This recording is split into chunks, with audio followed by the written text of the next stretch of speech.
செல்லா குட்டி நம்மதே ஏசாலா கப் நம்மதே உந்துதான் இனிமே எல்லார் வாயிலும் நுந்து.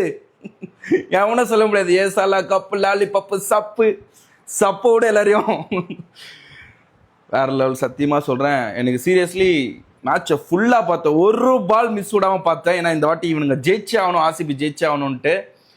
அண்டு அந்த விராட் கோலி அழுகும் போது சத்தியமாக சொல்கிறேன் அவ்வளோ எமோஷன் பா. ஐயோ 18 வருஷமாக ஒரே ஃப்ரான்ச்சைஸ்காரர் ஒரே பிளேயர் விராட் கோலி. அது சத்தியமாக அவரோட அந்த உணர்வுகள், அந்த மேட்ச் ஜெயிக்கிறதுக்கு முன்னாடி அந்த ஓவர்லேயே வந்து அவர் கண்ணெல்லாம் கலவும் போது கேமராவில் ஜூம் வைக்கும்போது பார்க்கும்போது பா எவ்வளோ டே இப்போ அந்த மனுஷன் ரிட்டையர் ஆனால் கூட ஐபிஎல் விட்டு ரிட்டையர் ஆனால் கூட அவ்வளோ சந்தோஷமாக இருக்கும்டா அவருக்கு. சத்தியமாக சொல்கிறேன், நிம்மதியாக தூங்குவான்டா மனுஷன், நிம்மதியாக ஜாலியாக அடுத்த சீசனில் கப்பு கிப்பு அடிப்படை எதிர்பார்க்காம சூற விடுங்கடா.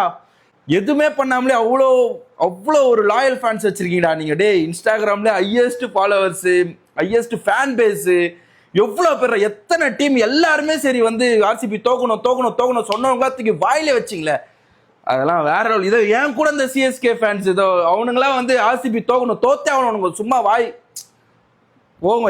பெங்களூர்ல எம்ஜி ரோடு சர்ச் ரோடுலாம் போய் பாருங்க, சூறா விட்டுட்டு இருப்பானுங்க, மாட்டிராதீங்க மஞ்சா போயிருந்தானுங்களா. வேற லெவல்ரா டே, சத்தியமா சொல்றேன், மனசுல இருந்து சொல்றேன்.